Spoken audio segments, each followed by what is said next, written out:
నమస్కారం city news కి స్వాగతం. ముందుగా ముఖ్యాంశాలు.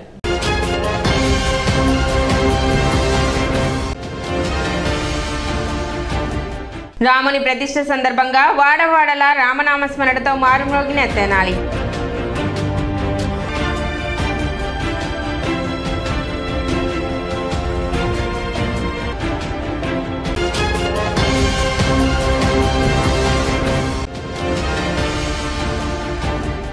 కొల్లిపర మండలంలో 11వ రోజు కొనసాగిన ఆలపాటి ప్రజా పాదయాత్ర.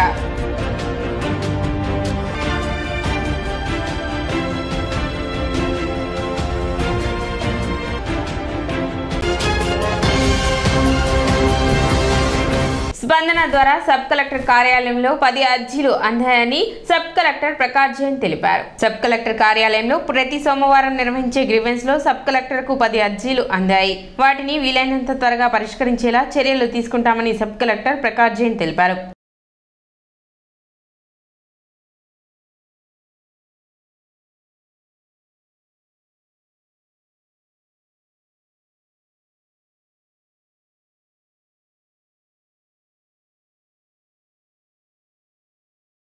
స్పందన ప్రోగ్రాంలో మన దగ్గర 10 కంప్లైంట్స్ వచ్చింది, 10 కంప్లైంట్స్ వచ్చింది. జనరల్గా ఇక్కడ ప్రాబ్లమ్స్ లేవు. Normally most of the work it is disposed in time in respective offices. కానీ కొన్ని complaints they keep coming, so we have taken a note of that. Mostly these are usual complaints which we will take action on immediately. అన్నీ ఇక్కడ department సంబంధించి complaints ఉన్నాయి, అక్కడ we have informed them and action will also be taken. ఒక జనరల్గా distribution, if you look at the distribution, revenue department సంబంధించి 2 complaints వచ్చింది, police department సంబంధించి 3 కంప్లైంట్స్ వచ్చింది, ఎలక్ట్రిక్ డిపార్ట్మెంట్ నుంచి 1 కంప్లైంట్ వచ్చింది, ఎక్సైజ్ డిపార్ట్మెంట్ తర్వాత MTMCలో 1 కంప్లైంట్ వచ్చింది. 2 complaints for about YSR Bhima and there was a general representation, అదే మాత్రమే. సో తెనాలి డివిజన్లో పని చాలా బాగా జరుగుతుంది. కంప్లైంట్స్ అయితే మేము యాక్షన్ తీసుకుంటాం. అదేవిధంగా తహసీల్దార్ కార్యాలయంలో నిర్వహించిన గ్రీవెన్స్ ను తహసీల్దార్ రవిబాబు స్వీకరించారు.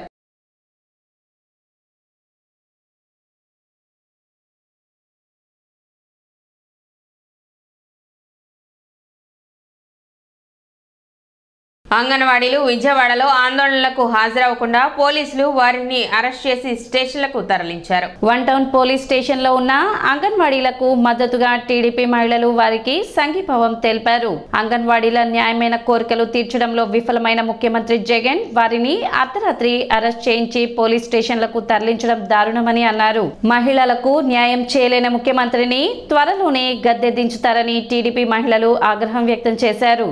నిన్న మధ్యాహ్నం నుంచి అంగన్వాడీ వాళ్ళు ఏ దీక్ష చేసినా, ఏ శిబిరాలకు వెళ్ళినా, ఏ కార్యక్రమానికి వెళ్ళినా కూడా అన్నిత్యం వెంటపడుతూ పోలీసులు 41 నోటీసులు ఇవ్వడానికి ప్రయత్నించడం అనేది చాలా బాధాకరం. అసలు ఏం చేశారండి అంగన్వాడీ వాళ్ళు? ఏం చేశారు? 40 రోజుల నుంచి రోడ్ల మీద కూర్చున్నారు. ఎవరన్నా దాని గురించి స్పందించారా? ఎవరన్నా దాని గురించి మాట్లాడారా? ఎందుకు మాట్లాడరు మీరు? అదే ఇంకెవరన్నా ఏదైనా ప్రోగ్రామ్ చేస్తే మాత్రం మొత్తం పొలం అనుకుంటూ వచ్చేస్తారు. ఇంకో 2 నెలల్లో జనాలందరూ మహిళలే వాళ్ళ ఓట్లతో నీకు సమాధానం చెప్పే టైం వస్తుంది. ఆ 2 నెలల కోసం మేము వేచి చూస్తున్నాము. నువ్వు కూడా వేచి చూస్తూ ఉండి ఆ జగన్మోహన్ రెడ్డి గారు ఓటుతో ప్రతి ఒక్కళ్ళు సమాధానం చెప్తారనమాట.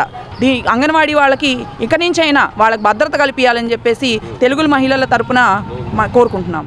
కార్యక్రమంలో పరచూరి రమ్య, రమాదేవి, కౌన్సిలర్ బోయపాటి అరుణ, దేవినేని రమాదేవి తదితరులు పాల్గొన్నారు. అంగన్వాడీ వాళ్ళు దాదాపు 40 రోజుల నుంచి, దాదాపు 30 రోజుల నుంచో ఏమో వాళ్ళు దీక్షలు చేస్తూ వాళ్ళ డిమాండ్స్ కావాలని చెప్పి వాళ్ళకి ఇవ్వాల్సిన రాయితీ వాళ్ళకి ఇవ్వాలని రోడ్ల మీద వాళ్ళ పిల్లల్ని అందరినీ వదిలిపెట్టేసి వచ్చి వాళ్ళు దీక్షలు చేస్తుంటే అన్ని చోట్ల ఇవాళ వాళ్ళు విజయవాడ ధర్నా చౌక్ వాళ్ళ నాయకులను వెళ్ళి కలిసి అక్కడ కూర్చుందామని చెప్పి తెల్లారగట్ట వెళ్దాము అని అనుకున్న టైంలో 4:30 ఆ టైంలో ఇళ్ళకెళ్ళేసి పనుకున్న వాళ్ళని మంచాల మీద నుంచి లేపి వాళ్ళని ఇట్లా స్టేషన్లకి తీసుకొచ్చి కూర్చోబెట్టడంలో ఈ సైకో ముఖ్యమంత్రికి ఎట్లా మరి అతనికే చెల్లింది ఇది. వాళ్ళ డిమాండ్స్ తీర్చండి, వాళ్ళకి కావాల్సిన రాయితీలు వాళ్ళకి ఇచ్చి మీరుగా బయటకు వచ్చి ఇస్తే బాగుండు, మళ్ళీ రోడ్ల మీదకి వచ్చి మేమందరం కూడా ఇలాంటి పరిస్థితికి తీసుకురాకుండా ఉంటే బాగుండు.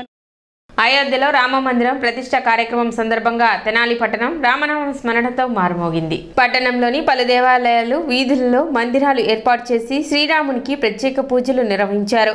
భారతీయులు ఎన్నో సంవత్సరాల కళ నెరవేరుతున్నందుకు సంతోషం వ్యక్తం చేశారు.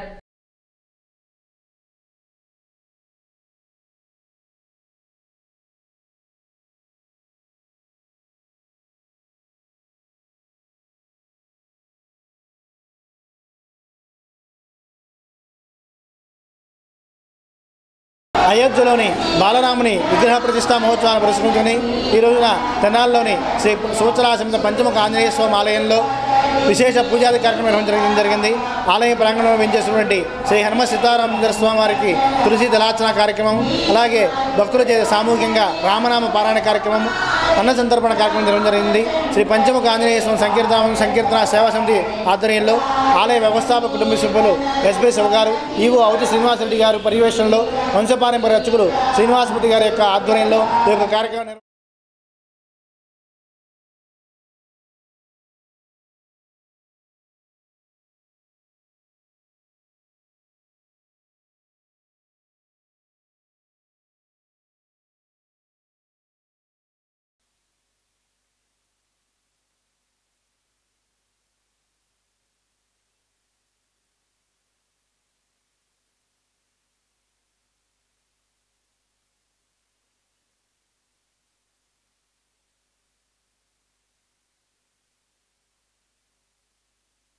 అయోధ్యలో జరుగుతున్నటువంటి బాల రామచంద్రుని విగ్రహ ప్రాణ ప్రతిష్ఠ సందర్భంగా ఈ చంద్రావూరు పార్క్ సెంటర్లో రామభక్త బృందం ఆధ్వర్యంలో ఆ కార్యక్రమాన్ని పురస్కరించుకుని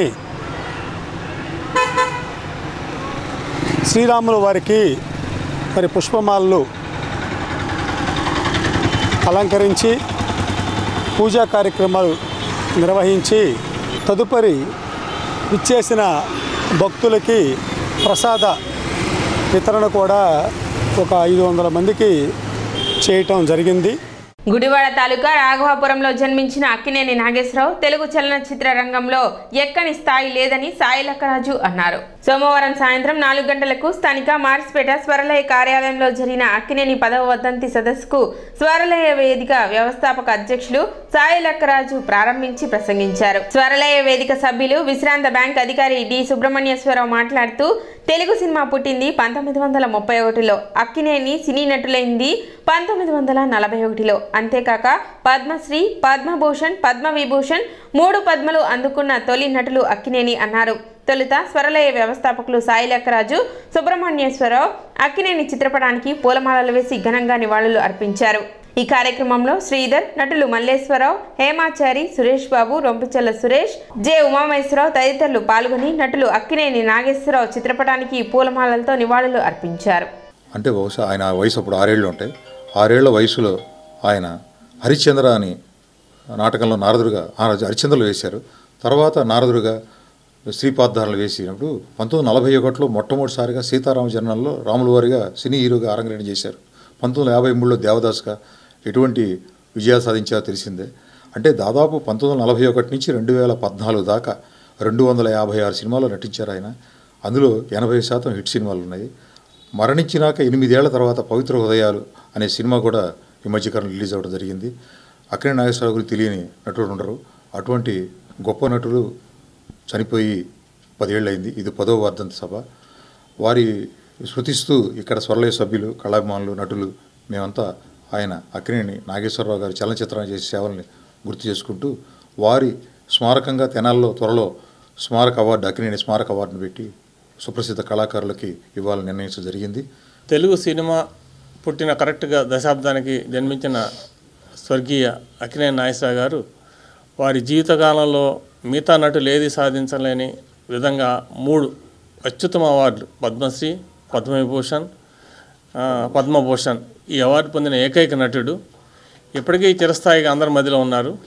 ఆయన మేనరిజమ్స్ మనం ఎక్కడ చూసినా కానీ సింపుల్ గిట్ట పెడితే అండ్ నాగేశ్వరరావు గారు అని చెప్పే మేనరిజం ఇప్పటికీ ఉంది. ఇప్పుడంతా కొత్త వచ్చినాయి కానీ ఈ మేనరిజం ఇప్పటికి కూడా మనకి ఆయన గురించి ఏం చెప్పక్కల, ఇట్లా పెట్టి ఇట్లా అంటే నాగేశ్వరరావు గారు. అంతా హృదయాల్లో నాటుకుపోయిన నాగేశ్వరరావు గారికి మా స్వర్లయ్య వేదిక తరపున ప్రతి సంవత్సరం వారి ఈ సెంటనరీ సెలబ్రేషన్స్లో తెనాలి ఆర్యవైశ్య సంఘం మరియు అనుబంధ సంఘాల ఆధ్వర్యంలో రాముని ప్రాణప్రతిష్ఠ సందర్భంగా పట్టణంలో శోభాయాత్ర వైభవంగా నిర్వహించారు. మార్కెట్ సెంటర్లోని దొంగరాముని గుడి నుండి గంగానమ్మపేటలోని గాంధీ చౌక్ మీదుగా వాసవి దేవాలయం వరకు సంఘ సభ్యులు భక్తులు రాముని జెండాలతో భారీ శోభాయాత్ర నిర్వహించారు. రామనామ భజనలతో పట్టణంలోని పురవీధులు మారుమ్రోగాయి. అయోధ్యలో 500 ఏళ్ల తర్వాత మోదీ నేతృత్వంలో రాముల వారి గుడి కట్టడం అందరికీ గర్వకారణమని ఆర్యవైశ్య సంఘ ప్రతినిధులు తెలిపారు. డీజేలు, తప్పెట్లు, భజనలతో శోభాయాత్ర వైభవంగా జరిగింది.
గుంటూరు జిల్లా ఆర్యవైశ్య సంఘం, తెనాలి పట్టణ ఆర్యవైశ్య సంఘం, మహిళా సంఘం, మన అన్ని సంఘాలు కలిపి ఈ రోజున మన అయోధ్యలో రాముని ప్రాణప్రతిష్ఠ సందర్భంగా ఈ యొక్క కార్యక్రమాన్ని ఏర్పాటు చేశాము. ఈ కార్యక్రమం అంతా కూడా మరి 500 సంవత్సరాల క్రితం నుంచి పరిష్కారం కానీ అయోధ్య రామ మందిర నిర్మాణాన్ని ఈ బీజేపీ గవర్నమెంట్ మరి దాన్ని పరిష్కారం చేసి సుమారు 1500 కోట్లతోటి మరి రామ మందిరం నిర్మించడం జరిగింది. ఈ రోజున మధ్యాహ్నం 12:25 ప్రాణప్రతిష్ఠ చేస్తున్నారు. ఆ సందర్భంగా ఈ రోజున రాముల వారి గుడి దగ్గర నుంచి కూడా శోభాయాత్ర బిగిన్ చేసుకుంటూ చాలామంది ఊరేగింపుగా బిగిన్ చేసుకోవడం మళ్ళీ రాముల వారి గుడికి చేర్చబడుతుంది. రామాలయం గుడి దగ్గర నుంచి శోభాయాత్ర ప్రారంభమైంది. గాంధీ చౌక్ మీదుగా రామాలయం నుంచి వేలాది భక్తులు పాల్గొన్నారు. ఇంకా పాల్గొవాల్సిందని కోరుతున్నాం. ఇట్లా తెనాలిపట్నం ఆర్యవైశ్య సంఘం మరియు దాని అనుబంధ సంస్థల ఆధ్వర్యంలో ఈరోజు శ్రీరామ మందిర నిర్మాణం జరిగి ప్రతిష్ఠ జరుగుతున్న సందర్భంగా తెనాలిపట్నంలో శోభాయాత్రగా చేస్తున్నాం. ఈ కార్యక్రమానికి విచ్చేసిన భక్తులందరికీ ఆ శ్రీరామచంద్ర ప్రభువుని ఆశీస్సులు ఉండాలని మనసారా కోరుకుంటూ తెనాలిపట్నం ఆర్యవైశ్య సంఘం మరియు దాని అనుబంధ సంస్థలు శ్రీరామ భక్త. ఇప్పుడు ఒక చిన్న విరామం.